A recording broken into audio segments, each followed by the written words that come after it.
छठ पूजा बिहार और पूर्वी उत्तर प्रदेश यानी उत्तर भारत और ख़ासतौर से बिहार, यूपी, झारखंड में यह त्यौहार खास महत्व रखता है और यह इनके प्रमुख त्योहारों में से एक है। दरअसल छठी माई की पूजा का महापर्व छठ दीपावली के 6 दिन बाद मनाया जाता है। छठ पूजा में सूर्य देवता की पूजा का विशेष महत्व माना जाता है।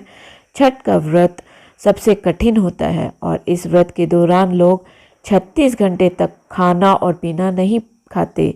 छठी मैया का व्रत के साथ नियम भी काफ़ी कठिन माने जाते हैं। आइए जानते हैं कौन है ये छठी मैया।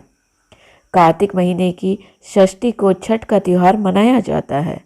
षष्ठी मैया को बिहार के लोग आसान भाषा में छठी मैया कहकर पुकारते हैं।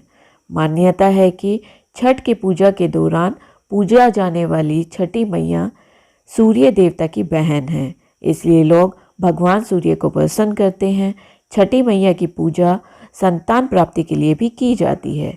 इस व्रत को खासकर वह लोग करते हैं जिन्हें संतान प्राप्ति नहीं होती, बल्कि सभी लोग अपने बच्चे के अच्छे भविष्य और सुख समृद्धि के लिए छठ मनाते हैं।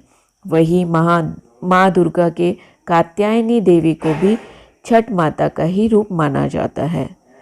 छठ की शुरुआत नहाए खाए से होती है और 4 दिन तक चलने वाला इस त्यौहार का समापन उषा अर्घ्य के साथ होता है। आइए अब जानते हैं 4 दिवसीय छठ पूजा पर्व के बारे में। इन 4 दिनों तक सभी लोगों को कड़े नियमों का पालन करना होता है। इन 4 दिनों में छठ पूजा से जुड़े कई प्रकार के व्यंजन, भोग और प्रसाद बनाए जाते हैं। पहला दिन नहाए खाए का होता है। छठ पूजा कार्तिक मास के शुक्ल पक्ष की षष्ठी से शुरू होती है। इस व्रत को छठ पूजा, सूर्य षष्ठी पूजा और डाला छठ के नाम से भी जाना जाता है। इसकी शुरुआत नहाए खाए से होती है। इस दिन घर में जो भी छठ का व्रत करने का संकल्प लेते हैं वह स्नान करके साफ और नए वस्त्र धारण करते हैं। फिर व्रती को शाकाहारी भोजन करना चाहिए। आमतौर पर इस दिन कद्दू की सब्जी बनाई जाती है। दूसरा दिन होता है खरना। नहाए खाए के अगले दिन को खरना कहते हैं। इस दिन से सभी लोग उपवास करना शुरू करते हैं। इस दिन छठी माई के प्रसाद के लिए चावल, दूध के पकवान, ठेकुआ, घी आटे से बना प्रसाद होता है ठेकुआ, ये बनाया जाता है। ठेकुआ स्पेशली बिहार में ज़्यादा प्रसिद्ध है।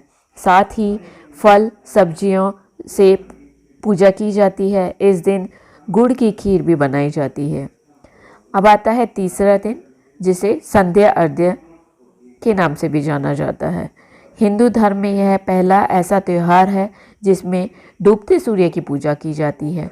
छठ के तीसरे दिन शाम को यानी कि सांझ के अर्घ्य वाले दिन शाम के पूजन की तैयारी की जाती है। इस दिन नदी, तालाब में खड़े होकर ढलते हुए सूर्य को अर्घ्य दिया जाता है। फिर पूजा के बाद अगली सुबह की पूजा की तैयारी शुरू हो जाती है। अगला दिन आता है चौथा दिन, उषा अर्घ्य का। चौथे दिन सुबह के अर्घ्य के साथ छठ का समापन हो जाता है। सप्तमी को सुबह सूर्योदय के समय भी सूर्यास्त वाली उपासना की प्रक्रिया को दोहराया जाता है। विधिवत पूजा कर प्रसाद बांटा जाता है और इस तरह छठ पूजा संपन्न होती है। आइए अब जानते हैं छठ पूजा को करने के लिए किस किस सामग्री की आवश्यकता होती है। तो इसके लिए सबसे पहले अपने लिए नए वस्त्र जैसे कि सूट, साड़ी और जेंट्स के लिए कुर्ता पजामा या जो उन्हें इजी लगे वो पहने।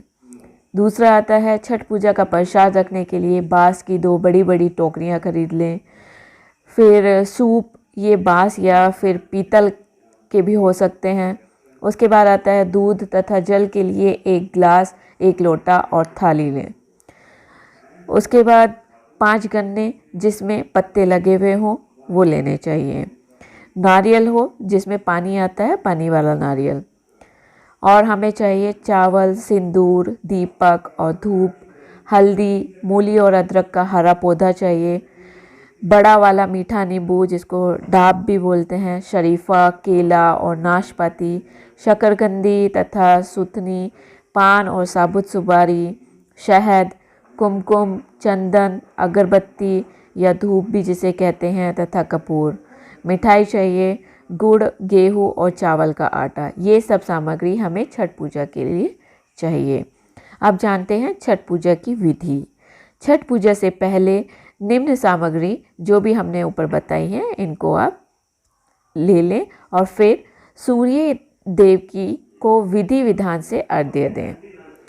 बांस की 3 बड़ी टोकरी, बांस या पीतल के बने 3 सूप, थाली, दूध और गिलास, चावल, लाल सिंदूर, दीपक, नारियल, हल्दी, गन्ना, सुथनी, सब्जी और शकरकंदी, नाशपाती, बड़ा नींबू, शहद, पान, साबुत सुपारी, केराव, कपूर, चंदन और मिठाई। प्रसाद के रूप में ठेकुआ, मालपुआ, खीर पूड़ी, सूजी का हलवा या चावल के बने लड्डू ले लें। अब अर्घ्य देने की विधि। अर्घ्य कैसे देते हैं? बांस की टोकरी में जो भी ये ऊपर हमने सामग्री बताई है इसको रखें। सूर्य को अर्घ्य देते समय सारा प्रसाद सूप में रखें और सूप में ही दीपक जलाएं। फिर नदी में उतरकर सूर्य देव को अर्घ्य दें। छठ पूजा से जुड़ी पौराणिक कथा। छठ पर्व पर छठी माता की पूजा की जाती है, जिसका उल्लेख ब्रह्मव्रत पुराण में भी मिलता है। एक कथा के अनुसार प्रथम मनु स्वयंभू के पुत्र राजा प्रियव्रत को कोई संतान नहीं थी। इस वजह से वे बहुत दुखी रहते थे। महर्षि कश्यप ने राजा से पुत्र प्राप्ति के लिए यज्ञ करने को कहा। महर्षि की आज्ञा अनुसार राजा ने यज्ञ कराया। इसके बाद महारानी मालिनी ने एक पुत्र को जन्म दिया, लेकिन दुर्भाग्य से वह शिशु मृत पैदा हुआ। इस बात से राजा और अन्य परिजन बेहद दुखी थे। तभी आकाश से एक विमान उतरा जिसमें माता षष्ठी विराजमान थी। जब राजा ने उनसे प्रार्थना की तब उन्होंने अपना परिचय देते हुए कहा कि मैं ब्रह्मा की मानस पुत्री षष्ठी देवी हूँ। मैं विश्व के सभी बालकों की रक्षा करती हूँ और निसंतानों को संतान प्राप्ति का वरदान देती हूँ। इसके बाद देवी ने मृत शिशु को आशीष देते हुए हाथ लगाया, जिससे वह जीवित हो गया। देवी की इस कृपा से राजा बहुत प्रसन्न हुए और उन्होंने षष्ठी देवी की आराधना की। ऐसी मान्यता है कि इसके बाद ही धीरे धीरे हर ओर इस पूजा का प्रसार हुआ। हे माता षष्ठी माता, जैसे आपने उनको प्रसन्न किया वैसे ही आप हमको भी और सबको भी प्रसन्न रखना, सबको खुशियाँ देना। जय षष्ठी माता की जय हो।